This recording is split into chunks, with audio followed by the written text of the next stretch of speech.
Тоа што не го откри комисијата во Министерството за труд и социјална политика го пронајде во редната социјална инспекција.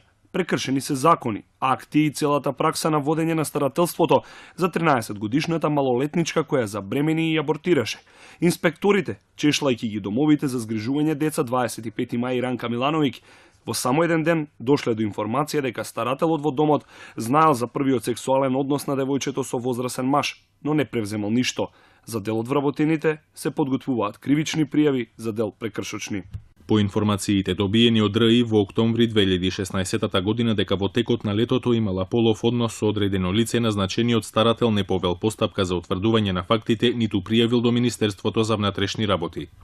Работите тргнале на подобро откако се променил координаторот, но освен пријавите до полицијата и обвинителството, надзорот на девојчето не давал резултат за подобрување на незиниот развој, па инспекцијата заклучува дека од извештајот на старателот кој непосредно ја вршил старателската должност, не може да се види негова грижа за лицето ставено под старателство, а особено за неговото здравје, издржувањето и оспособувањето за самостоен живот, за негово воспитание и образование.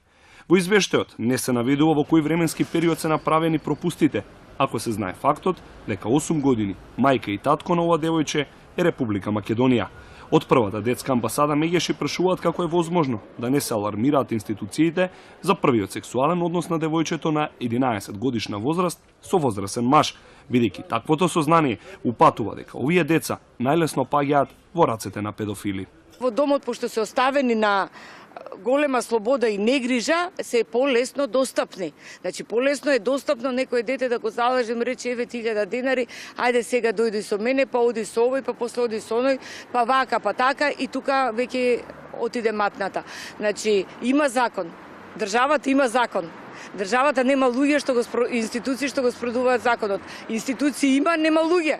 Значи, институциите ги раководат луѓето. Како и да е, сврти заврти, повторно е до возрастните, до луѓето, до оние што се на соодветни места да го покренат тоа. И јас искрено очекувам обвинителството да покрене обвинителски акт и да ги обелодени сите тие што биле инволвирани. Бубуска соработувала со овие деца без малку 2 години и дошла до сознание дека дел од нив одамна се жалеа на проблеми во надворешниот свет.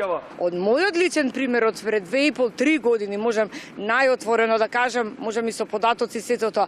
Значи, јас се јавував во Министерството, оде во Министерството за социјала во тоа време, укажував дека не е во ред со децата, дека мене децата ми се доверуваат и ми вика овдека многу лоши работи не се случуваат. Значи, сето тоа го кажуваш, меѓутоа наоѓаш на зид. Зошто? Затоа што најверојатно се покриваат. Јавното обвинителство во јануари минатата година за прв пат ќе добие известување и докази од полицијата дека малолетничката, бегајќи од институцијата, завршила во домот на 68 годишен маж. За вчера да информира дека се оформени предмети. Пак останува нејасно кого ќе гони обвинителството и зошто не гонело толкав период во случај на помлад малолетник под 14 години, за кого полицијата во 3 наврати евидентирала сексуален чин со еден непознат возрасен маж, со 39 годишен маж и последниот случај со кривична пријава во која се гони 18 годишникот Велес.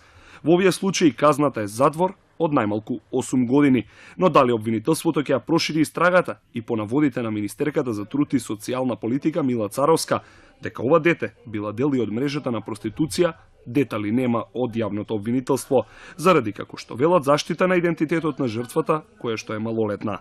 Советот на јавни обвинители за Телма посочи дека не може да бара одговорност од надлежното обвинителство во овој случај, бидејќи нема добиено представка, но велат дека одговорност може да побара државниот обвинител Љубомир Јовевски од своите вработени, зошто толкав период не е покренато обвинение за некој од случаите.